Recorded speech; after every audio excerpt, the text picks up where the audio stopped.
देखिए, सबसे पहले मैं आपको बताना चाहूँगा कि आज हमने सरदार वल्लभ भाई पटेल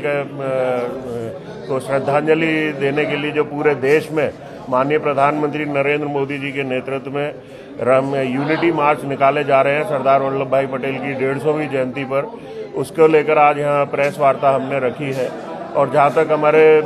विकास की बात है, उसमें हमारा डीग कुमेर में जो चुनाव के समय में हमने जनता से वादा किया था, उसमें सबसे महत्वपूर्ण था कि हमारा जो डीग है उसको बाईपास की आवश्यकता थी। वो बाईपास हमारा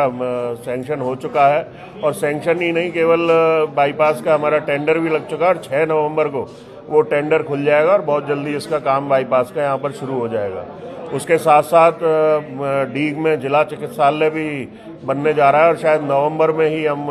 डीग के जिला चिकित्सालय का भी नवंबर दिसंबर में ही शिलान्यास भी करेंगे। ठीक सर, चुनावों के समय ग्रामीण क्षेत्रों में सड़कें टूटी हुई थी, उस समय आपने रिपेयर करवा रहे थे। 2.5 साल हो गई, सड़कें ऐसी की ऐसी पड़ी हुई हैं। देखिए, सड़कों का कुछ बीच में कुछ समस्या आई थी कि डीग डिवीजन में जो पुराने अधिकारी लगे हुए थे कांग्रेस गवर्नमेंट के समय के, उन्होंने जिस तरह से डीग डिवीजन के अंदर भ्रष्टाचार किया था, उसको लेकर उनके ऊपर उनके खिलाफ कार्रवाई हुई, जिसमें थोड़ा समय लगा, लेकिन अब सब चीज़ें वापस नॉर्मल हो चुकी हैं। तो बहुत जल्दी काम सब जगह पे सुचारू रूप से शुरू हो जाएंगे। बहस से बरौली के लिए मैं आपकी जानकारी के लिए बताना चाहूँगा कि अभी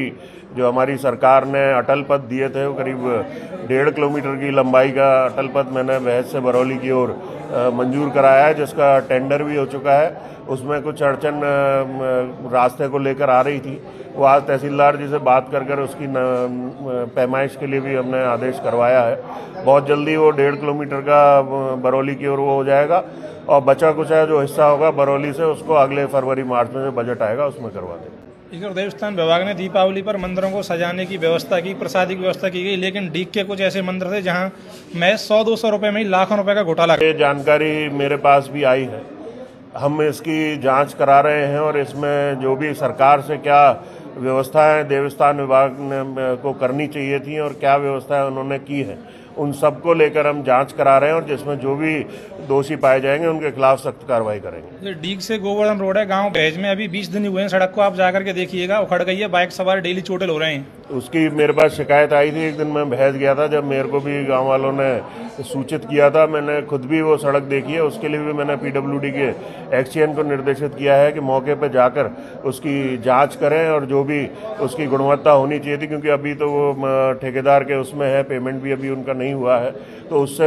जो भी रिपेयर कराना है उसको रिपेयर कराएं और उसको गुणवत्तापूर्वक बनवाएं। देखिए, कई बार सरकार की ओर से जो व्यवस्थाएं कराई जाती हैं, जैसे जब जल भराव हमारे यहाँ पर हुआ था, तो हालांकि बारिश हमारे यहाँ पर उतनी नहीं हुई, लेकिन जल भराव का कारण क्योंकि उत्तर प्रदेश से काफ़ी पानी हमारे क्षेत्र में आया था, उस समय प्रशासन ने कुछ पंप सेट वगैरह लगवाकर कुछ व्यवस्थाएं भी की थी, लेकिन क्योंकि हमारा जो ये पूरा इलाका है जो उत्तर प्रदेश की सीमा से लगता हुआ है, ये काफ़ी निचला इलाका है, इसके लिए हमारी सरकार ने परमानेंट जो इसका सॉल्यूशन है, उसके लिए माननीय मुख्यमंत्री जी ने इसको हमें जो हमारी भरतपुर फीडर है उसको आगे ले जाकर झगीना माइनर और जाटौली रतवान माइनर में मिलाने की जो घोषणा की है, उसका काम, उसका भी टेंडर हो चुका है, तो वो बहुत जल्दी काम वो शुरू हो जाएगा, तो वो परमानेंट इलाज उसका हो पाएगा। देखिए, अब मैं ग्रामीण जन सुनवाई का कार्यक्रम बहुत जल्दी बनाने जा रहा हूं, जिसमें गांव-गांव जाकर हम लोगों की समस्या सुनेंगे, प्रशासन हमारे साथ में रहेगा।